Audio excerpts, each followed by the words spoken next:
So in this fourth part, we look at the Zoukei Mura Hs 129b-2 R3.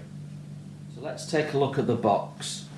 So the box has some lovely artwork depicting the aircraft flying away from attacking a bunch of Matilda tanks.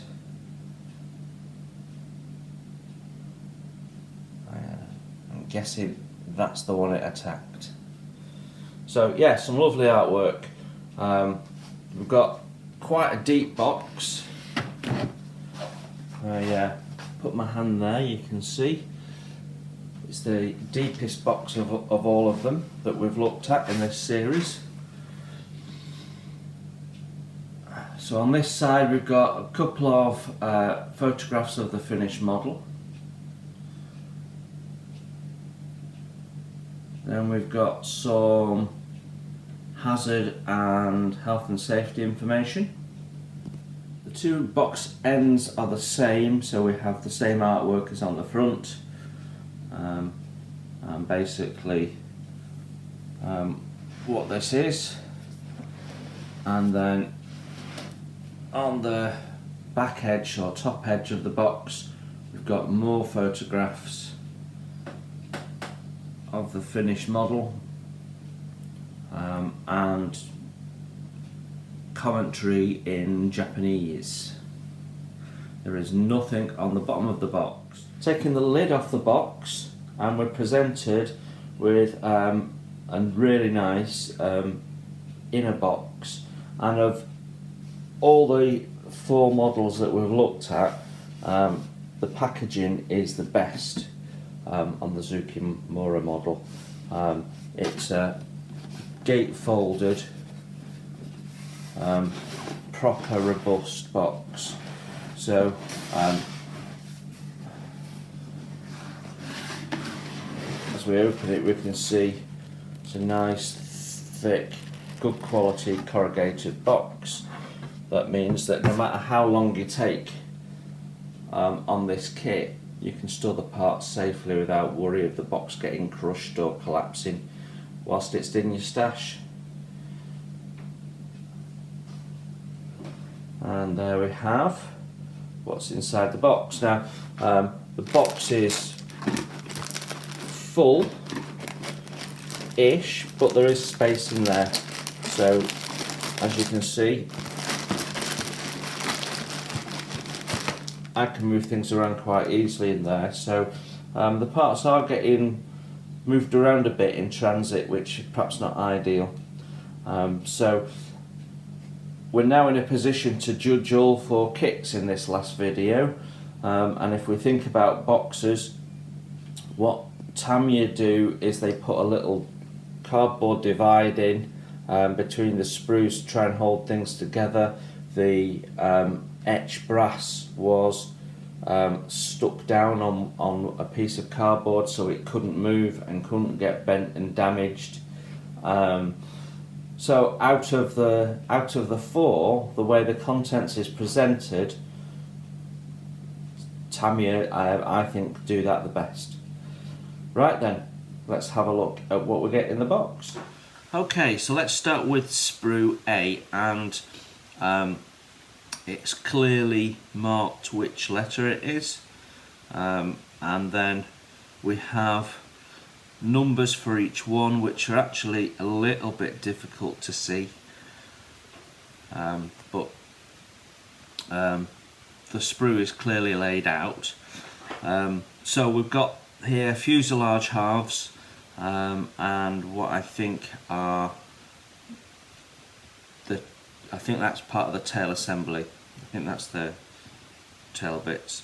So as we look at it, we've got nicely recessed panel lines and all sorts of tiny little details there, so it looks like some form of electrical box. We've got very nice light rivet there, so you can see the lines of rivets against the frame.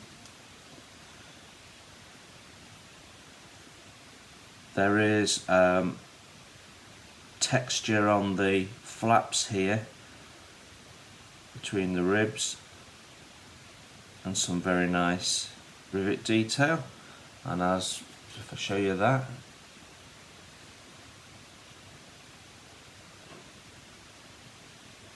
and if we flip it over, we've got full interior detail. We've got a number of ejector pin marks there. They're all sunk, and then we can see where the rivets were on the other side. We've actually got the ribs on the inside there, and that detail carries on up into the roof there. We can see there's sort of grooves, which I'm guessing are for bulkheads. So that's sprue A. Sprue B is the largest single sprue in the box, and that has the wing roots and the wings. So we've got all the parts have a fine texture to them, so they're not shiny like the Tamiya parts. They have a mottled sort of feel to them. So we've got location points, we've got panels. They seem to be paired, so top and bottom. And we've got, that's the undercarriage section, and that looks like space for the wheels to come up. So we've probably got undercarriage area here, and then we've got the start of the engine nacelles there. And lots of lovely rivet detail on that. There's no detail on the inside because these are unseen surfaces. Sprue C, and all of these sprues have come in individual bags. So we've got more exterior parts here. So we've got the tail. Not quite sure what that bit is, but these bits look like the part of the cannon that goes underneath. Again, there is rivet and bolt detail on all of these. We've got some hatches there with hinges at the tops, and we've got the aerials, some quite tiny parts there. So you've got the antenna loop there, that's very finely moulded. Flip that over, and we've got detail there inside of there. So that looks like the back end of the fuselage, actually, the where the tail wheel will sit. And then we've got inside texturing and detail to those panel doors, which is nice because it means you can pop them open and you've got detail on the inside there. And I think that is the very end of the fuselage there, with the tail will go on the top. And I'm guessing that goes on top of there to bring you to a point. So that, this is equal in detail and quality to Tamiya. I'm not seeing any flash, I'm not seeing any sink whatsoever.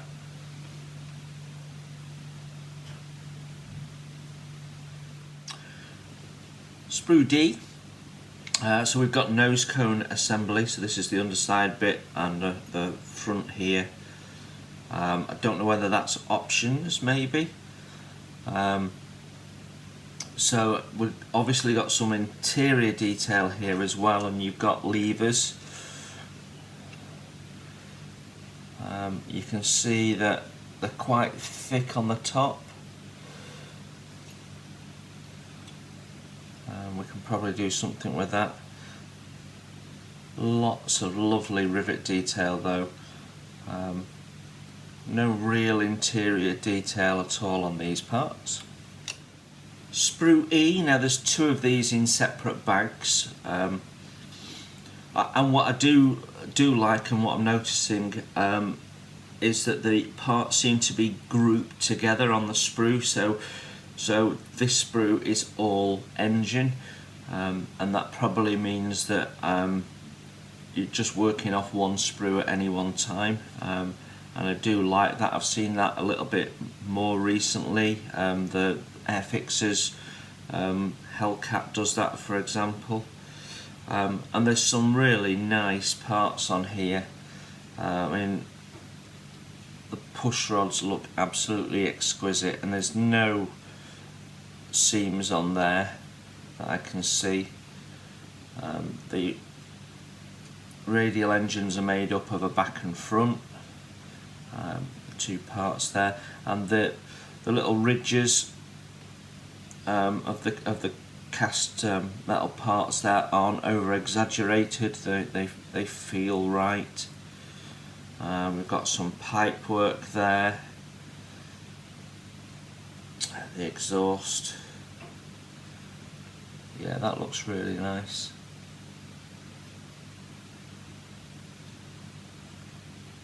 Really lovely. One-sided detail again on this sprue. Sprue F, again there's two of these in separate bags. So engine cowlings. Seems to be a lot of cowlings for two engines when you consider there's two sprues of this. I'm guessing that there's different options here. So there will be different options in the kit. Not much the way detail on the inside, but very finely moulded. And look how thin that edge is.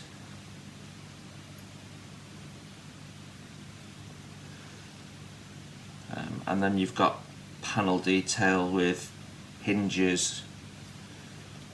I think the Tank Buster version has this square vent here, or rectangular vent. Yep, all looks nice, no seams, no sink.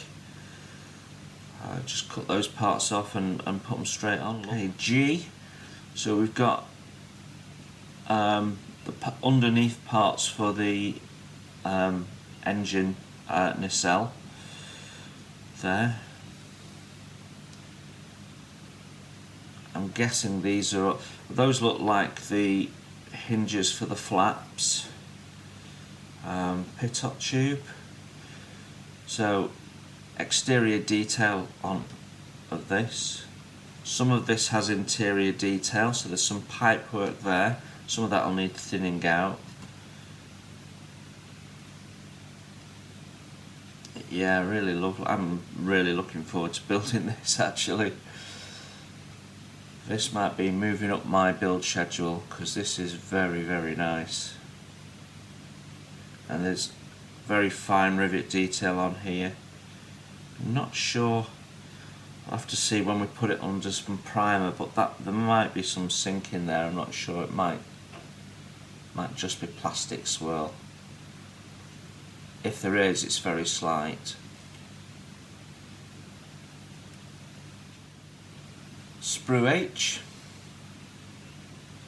flaps.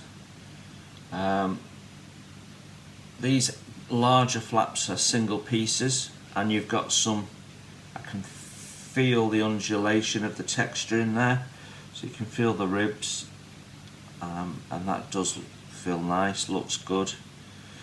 These are two-part flaps, and what I like is that the meeting edge is not at the trailing edge there, so that's nice and thin, and you've not got any clean up, which can misshape the end if you're not careful. Yeah, the surface has a texture, I've noticed, very fine texture. But yeah, they all look really nice. You can see the texture of that one in the light. So sprue I is all the clear parts. So not a huge number of parts there. We've got 2 dashboards. Clearly we'll only use one of those, so again there must be some options in the kit. The front windshield with a fuselage section, moulded into a fuselage section, and in the light, I'm not sure you can pick it up on the camera, on the light you can see the thickness of that is giving you an undulation, so it's not perfectly clear. There's a bit of distortion. These parts, however, well, that looks like another front windscreen. It must be something to do with your build options. These parts here, again, they're in fuselage section, so it's nice and easy for painting. That's very, very clear. That's perfect. Then we've got some more dials there. What looks like some form of wing light, maybe. I'm guessing got a rear view mirror there. You've got,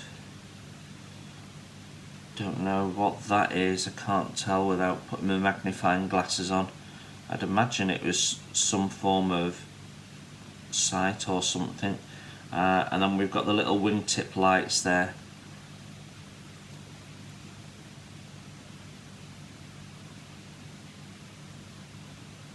Doesn't that all look lovely though? Sprue J, lots and lots of tiny parts. We're now moving into the interior, so we've got a couple of dashboards which are different. We have part of the floor pan, plastic seatbelt that's very nicely moulded. We've got the pedals there. Look at the detail on those. This is absolutely lovely.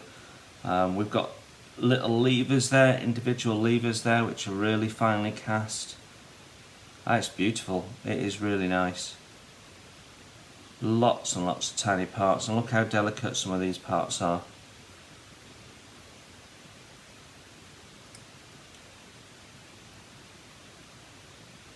So we've got backs to the dials, which is nice, so it may be that we can wire those if it's visible. So it feels very much like a Tamiya kit in terms of the level of detail and the quality of the moulding. It is really, really lovely. Right, Sprue K. We have some tanks to build up there, which are nice. They've got all the strapping on and some lovely detail. They've not skimped on the detail. Really, really nice. And then we have the wing interiors. What a lovely idea that is. So what you've got is the full framework for each of the wings, which includes some of the control rods, control mechanism.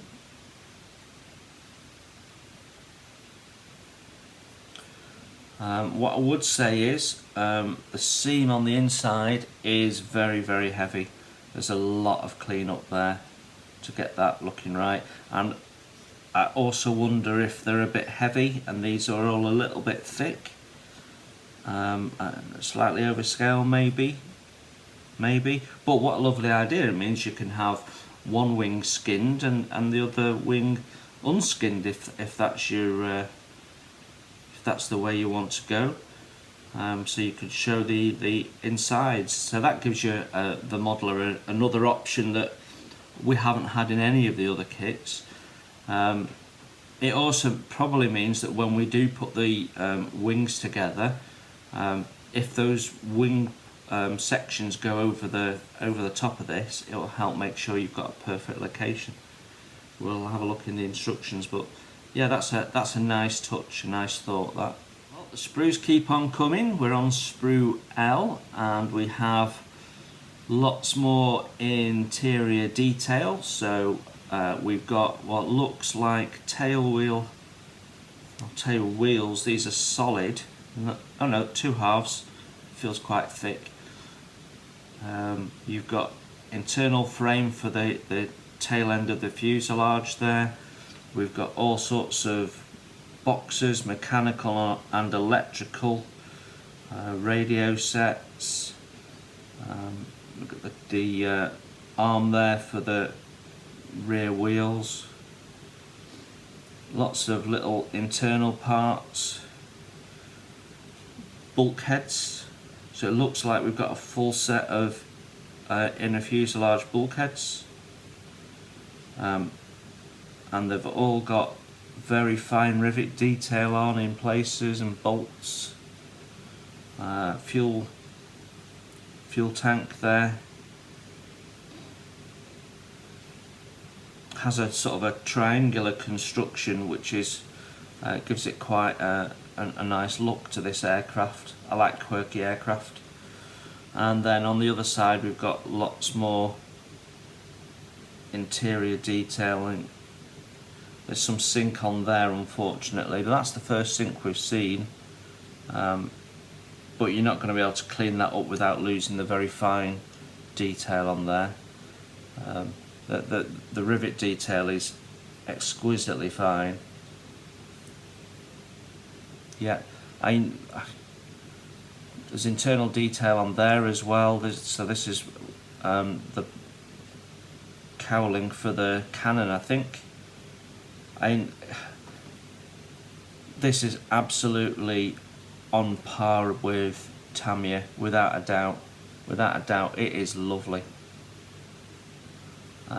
So we have these raised sprue points here to protect this part, which I think is really nice. And I've only recently seen that before on the new Airfix Bristol Beaufort, which I'd never seen that before, and now I'm seeing it on this. And this kit is 2019, so they clearly did it first. Okay, sprue M. So we've got the nose cones there, and they have a little recessed line that runs around them, so they're not just blanks. More internal parts, frame, tubular frame there, all with bolt heads on. Some form of bulkhead, but they're very nicely done. Got some grills there of some type, some very fine control levers or pipe work there. Exhaust outlets, very, very thin, very finely moulded. And then we've got the 2 props. The sprue connector points on those are very heavy. Yeah, I'm not a fan of them sprue connectors on the blades, and at this scale these could have been individual blades that fitted into there. Given the level of detail of the parts they're put in here and the part count, that would have made no difference to have done them separately. Yeah, very, very nice, very, very nice. The detail around there is lovely.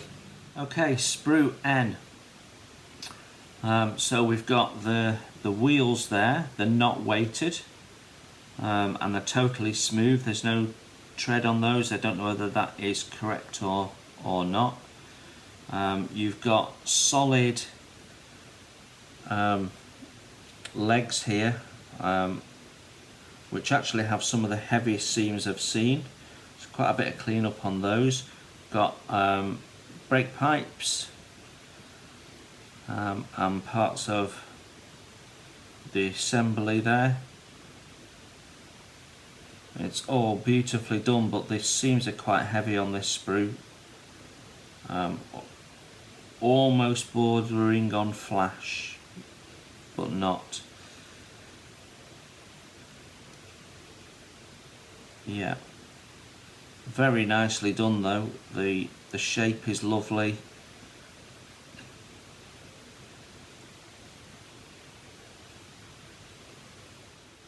So we're now on sprue Q, and we've got some gas bottles there with the mounting points moulded on, some internal parts, gun barrels which are separate to the bodies. Looks like there's two different types there, some form of box. Detail on the gun bodies is lovely, really nice, and you probably can't see, but on the barrels there the perforations are all on there, so that's lovely. Sprue R, and we have the large tank busting cannon here, which is in two halves, but then you've got a single barrel which is rifled out at the end. Looks very nice, but and it has the perforations in, but they would be holes, so doesn't quite look, it'll look alright under paint, but a little etched piece would have been nice on the end of there perhaps. I don't know if we've got any etch in this kit. This looks like the spiral of the bullet belt. And some compressed air tanks. Interior detail on this. This is the bulge that goes underneath, I think.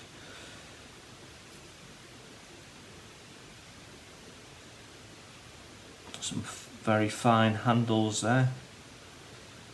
Some of the sprue points look quite heavy, particularly against some of the finer parts. Okay, final sprue is sprue T, and that has bombs and bomb racks on it. So what they appear to have done is two halves and then tail points, but look at the detail on the tail fins there. You can feel all the raised rivets on it. It's absolutely lovely. Really, really nice. Some very small, finely moulded parts. You've got the quite heavy seams on some of these again. I think probably the clean-up on some of these parts is much more involved than any of the other kits.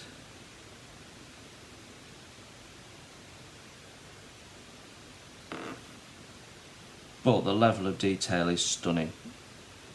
Equal to Tamiya, easily equal to Tamiya. They do have a set of die-cut masks, and these are vinyl masks rather than masking tape masks. And because the die-cut, I think these are better than the Tamiya ones. And actually I think they're better than the Eduard ones as well, because the vinyl, you get a crisper edge. So I really like those. There was no masks, if you remember, with the Wingnut Wings kit. Okay, so now we've got the decal sheet. We've got a large sheet here, and just like Wingnut Wings, these are cartograph. So of the four kits, two of them have used cartograph decals. We've got the national markings, and then we've got this tank busting marking that goes on the nose in the silver, and then you've got lots of little decals that will go on interior detail, and some of it will be exterior. Then you've got dashboard in one piece and various interior parts and more dials there, and then you've got individual dials. So it looks like you've got options on how you build this up, so we'll look at that in the instructions. Then you've got some exterior markings, those will be for the props, and finally some more exterior markings. So there's quite a comprehensive amount of decals there. I would say possibly if you take out the dashboard strip, then probably not quite as many as Tamiya. but they are very, very nice decals. And there's some really small ones there with lots of writing on that you won't really see until you bring it off. And the space in between them is not bad, so you can get in there with scissors nice and easy. So yep, I like those. And then in with the decals was a little leaflet depicting the other kits in their range. Finally, we have the instructions, and these came in a bag with the decals and the masks and that leaflet. So we've got A4, really quite a thick booklet, which is stapled together, and we've got something that they've presented it to look like a period manual for the aircraft, which I think is a nice touch. If you think about the instructions that we've seen across the 4 kits, it's very much what Wingnut Wings have also done. They've tried to give you an instruction manual that helps with the experience of building the aircraft that you've bought. Just raises the level of it and takes it away from being the same sort of instructions that you get at 172 for a basic kit, and they've taken it up a level because they're trying to show you that the kit that you bought has been taken up a level. So I think this is a really nice looking instruction manual, and it's a nice idea. No coffee stains like you get on DAS Works, and DAS Works is another one that's realised that packaging and presentation means a lot. In fact, DAS Works have probably got it wrong, and they've spent more money and thought on the packaging and presentation than the actual kit. But let's have a look inside. So, first page, and we have a table of contents. I don't think I've ever seen that in instructions before. So, a table of contents, we have an actual period photograph, and then we've got some details of the actual aircraft there. Aircraft dimensions, performance and characteristics. Then we've got what looks like some history, and then some conversation, all in Japanese and English, around the engine and around the 30mm cannon and 7.92mm machine guns.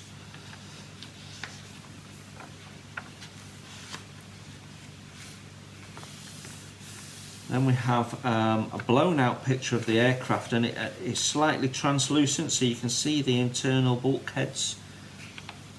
So that's quite interesting. It's like a Haynes manual cover, and there's lots of information here, lots of information. Engine, cockpit, fuselage. It's showing you sort of the sub-assemblies, wings, final outfitting. So those will be the build stages. So it's showing you what's in the manual. It's interesting. Painting and decals, parts list. Then there's a little bit of detailed history about the propellers, the landing gear, the cockpit, the design history around them. So you can really immerse yourself in this, actually. Really interesting. Then they've got a skill level for each assembly section. I'm not quite sure what the point of that is, because if you're at skill level 3 for the fit of the parts, it's irrelevant whether other parts of it are only skill level 1. You're not going to buy it and I'm only going to build the skill level 1 bits. I'm not quite sure what that adds. Okay, right, then we've got assembly notes, tools required, symbols used throughout the build. So that's an interesting one. Cementing position, paint number, part number in a green circle, a warning note when assembly, do not cement, cut the parts that you don't need. Okay, so I bet that means remove part of the parts, I guess. Then drilling, decal numbers, and assembly options. Then we've got paint shout out, and they're only shouting out Vallejo colours. I think that's a little disappointing. It would have been nice to have seen at least Tamiya, which is probably the most widest used brand of model paint, and Humbrol in there as well. So the fact that they only shout out one is creating work for the modeler, who's now got to, if you don't like Vallejo paint, and some people really can't stand it, and then you're going to have to work out what you need. It's comprehensive, but it falls short that they've only called out one brand. That's a bit disappointing. Okay, and then we start the assembly. And what they've done here, this is really interesting. Your first picture has all the parts needed for the following assembly sections, and then underneath you've got a photograph of what that should look like when finished, which looks really impressive actually. So we're starting with the engines, and you can see here clearly how many parts go into these engines. They're very, very detailed. Very, very, very detailed. Oh wow. Gosh. Well, my first impression here is these are busy, very busy. So we start here with, okay, and actually the instructions are quite small in places. They're almost overwhelming because you've got so much information being thrown at you. So let's try and work it out. You've got, it does reiterate the key at the top that we saw on the early page, so not sure that we need that, but they've done it anyway. You've got the engine assembly. So this is putting together 4 parts. All of this section here is putting together 4 parts, and it's showing you which way up it should be, where you should put the glue to meet the 2 halves, where you should put the glue to meet that half to there, and then where to put the glue to meet those 2 halves. You've got do not cement points, front view, rear view. That appears to be the same as that but blown up. Then you've got an individual paint shout out for the finished components. There's a lot of information being thrown at you, and it's almost a little bit bewildering. Wow. I mean, it's certainly detailed. You're not going, if you go through this carefully and methodically, you're not going to put a foot wrong. But that's an awful lot of information being thrown at you. So then the next stage is building up the front of the engine with the push rods, and you've got the prop shaft there, and it's clearly showing you the sequence, what not to glue. Yeah, you've got the part numbers there. You've got a blown up picture of how they fit. Then you've got more pictures of what this should look like when assembled.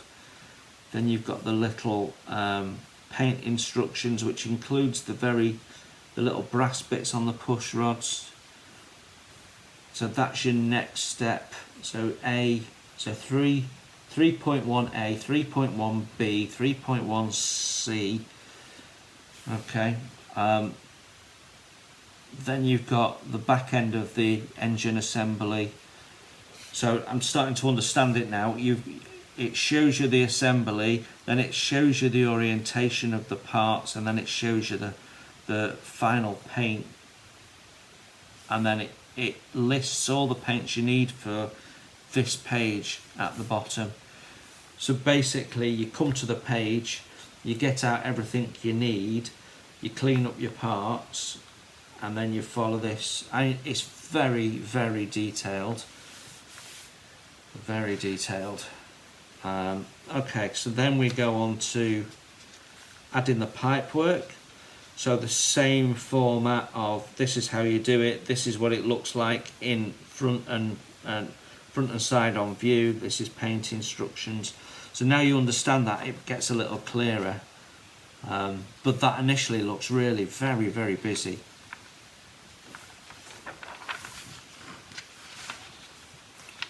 And the engine build continues. Step after step after step. The format is the same, but it shows you in really minute detail what you need to be doing, which is lovely. You can't, each individual part there is shown, so they're not saying you put these here, do 8 of them, or 6 of them in this case. They're showing you the position of each individual part. So the level of detail in the instructions is, well, actually it's breathtaking. It's really, really good. Then we've got the mounting frame at the back there, and again, what it should look like. Glue points.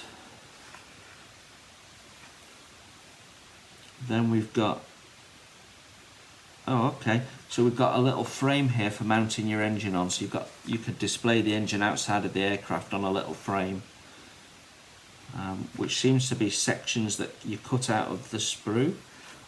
I didn't notice that, I've got to be honest, as we looked at the plastic parts. Okay, and that completes the engine. So how many pages? 1, 2, 3, 3.5 plus the frame.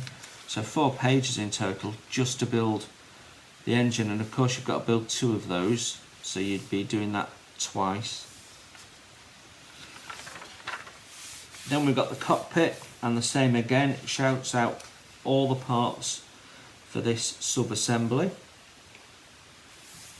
Then it shows you some nice coloured pictures of the finished assembly, so that gives you some reference as you go through it. And then we've got the same work through assembly,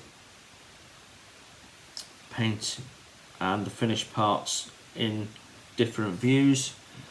So that's really nice. As you're fitting the parts, you can reference what they should look at. And they're telling you what everything is as well, which is really nice. So a bit like the very early Airfix instructions, you know, cockpit, back wall, cross brace, name of the parts implemented in the actual aircraft. Okay. So there's a little bit of understanding of the aircraft as you go through. Got the seat construction there. Pedals. Controls. Some colour photos with the painting instructions, which are really nice actually. And again, it appears at the top of each page. You've got the legend and the paint shout outs. So we're on page 15 here, and we've got to the dashboard, and you've got options here. So what have you got? You've got the plastic part painted, or you've got the clear part with decals on. And it's giving you advice here for using the individual dials and the colour shout outs. It's a slightly different format there for that, but lots of written information. Apply the decals to the back of the part, so yeah, it talks you through it, which is really, really nice. Then we've got further assembly with control levers, fitting it into your cockpit, more fittings, side assemblies, more fittings, wow, the level of detail in the cockpit is staggering. That completes the cockpit. Then we've got the fuselage, and again you've got this call out of all the parts. So you've got the fuselage halves, those inner wings, all the bulkheads, and just the fuselage alone. Look at how many parts it's in there, and what it looks like finished. So with the fuel tanks in place, and yeah, very nice.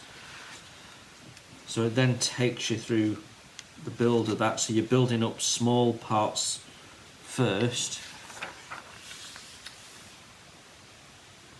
which then are going into the fuselage. Some important notes. Paint shout out for the insides of the fuselage.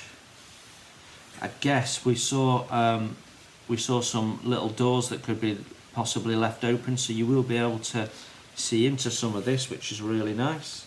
You're not building detail that's going to be hidden potentially. Fuel tanks, lots of, I mean, every single part is done step by step in detail, and showing you what it should look like. So these are very technical, very busy instructions, but they are the best instructions of the 4 kits we've seen. And I've always thought Tamiya instructions are very good and very clear, but these really go up a level. These are absolutely stunning instructions.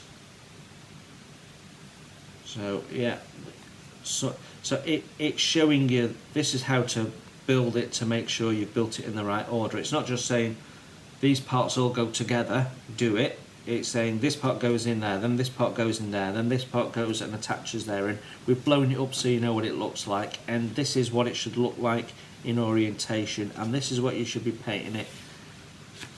Wow. Finally get the fuselage parts together, then you've got some drilling to do there. That looks like the drop down ladder. Yeah. So yeah, you can do it stored ladder or open ladder. Then we've got, I mean, there's even more detail to go inside those panel doors that we saw, that had detail on the inside. There's even more detail goes on inside of those, a little wallet, and I don't know if they're tools or something, and individual paint shout outs for each individual part. Then we've got the tail assembly.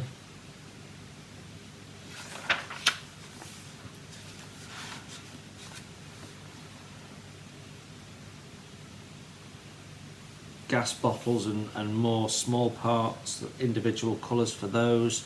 Then we've got the wings showing you which bits to cut out, where to put the glue and put them in,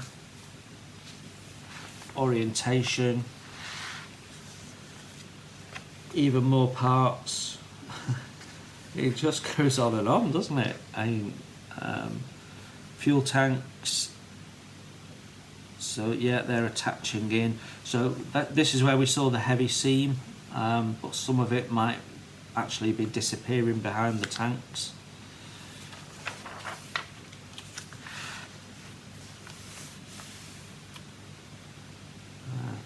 Page 28, and we're still assembling bits and putting them in the fuselage frame. So that completes it. So we're on Y there, so I don't know what we're on, 24, 25 steps in the fuselage. Then you've got wings. So look at all the parts shouted out for wings and undercarriage, in fairness.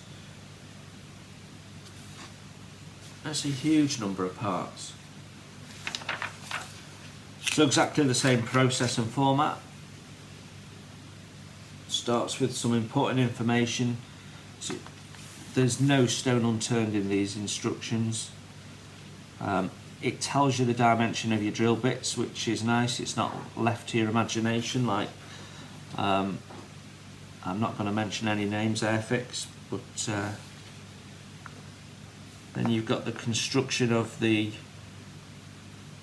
undercarriage, which all looks really authentic when done. And they've done one side, then the other side.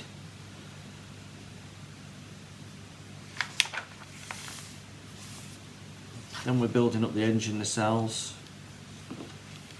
more tiny parts, machine guns,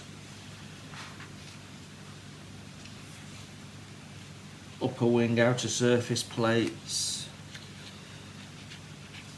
right side, left side, cockpit side walls,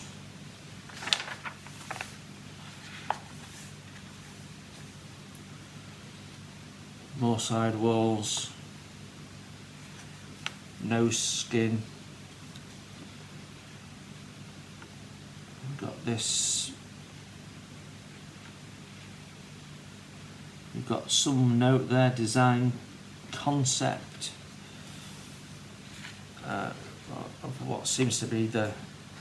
I don't know. I thought that was seat belts, but maybe it's not. I did think it looked a little overscale, and there was no buckles, but no, I think maybe that's some form of, I don't know, something to do with it's under the windshield anyway, whatever it is.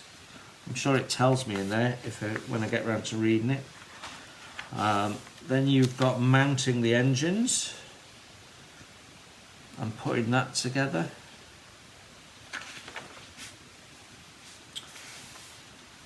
And then we've got encasing the undercarriage. Some nice blown up pictures there to show you where bits go in. And that continues through to here. And then main landing gear, tyre assembly, engine cowlings, tail, and then you've got geometry. I don't think we've seen geometry in any of the other kits, so you've got wheel geometry, which is a nice touch.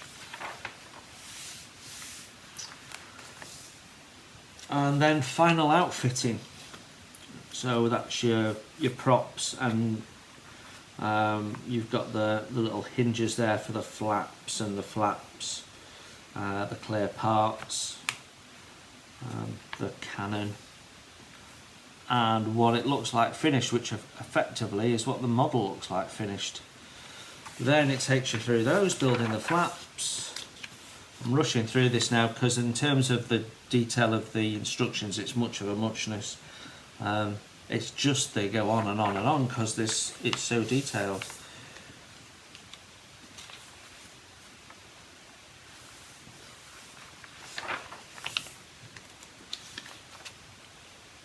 Putting the props on. Bomb mountings, putting the bombs on. Then we get to decals, which is shown on actual pictures of the model. So top, underside, side, front and back views, with some paint shout outs as well. How to mask, so some masking detail there. Then we get the part shout out, and they list the sprues with a cost, but it does say, so this is so you can buy replacements, but it does say for Japanese use only. Looks like customer service information. Wow. So, first impressions of the Zoukei Mura kit. Wow, that's my first impression. I think what we've got in the box is a lot of plastic parts that are very, very well moulded, well thought through, which come together to make a very detailed build. The level of detail in the build, I think, probably surpasses Tamiya, just because they've put all those internal bulkheads in. How much of that will be seen, and I think final judgment has to come from building the kit. And of course, how well the kit builds is yet to be seen. What I did see is a lot of injector marks, more so than any of the other 3 kits that we've looked at. But what makes these kits all stand out differently is how they've approached the assembly, the instructions, the detail, and what you get for your money. So when we judge which is the best kit, that's not a simple conversation. One of the downsides of this manufacturer is their range of kits is relatively small. What I've seen in this kit has really impressed me. The level of detail they've gone to in the instructions at first is a little bit overwhelming, and they've gone for a sub-assembly of the most complex part of the kit first.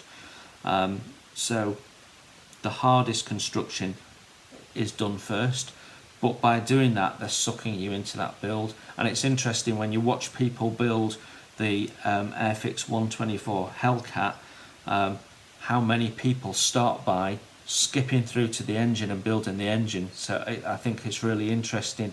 The engine, because of the level of detail, people who like building get drawn into that first. It's got lots of colour, it's got lots of detail.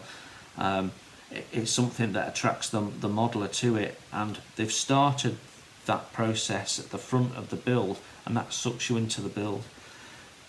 It's clear that the manufacturers put a lot of thought in how the modeler works and what the modeler needs to know, rather than what's the least information you need to build it. They've gone with what's the most information we can give the modeler. So much so that it's almost overkill. If you compare these to the wingnut wings instructions, you've got a lot of detail in the wingnut wings instructions, but it was much simpler layout and much clearer, and in some ways I preferred that. Downsides of the kit: no etch. There was places where it could have dealt with etch. A lot of injector marks, so a lot of cleanup. But upside is a tremendous amount of detail, and it absolutely will give Tamiya a run for its money when we talk about who is the best kit.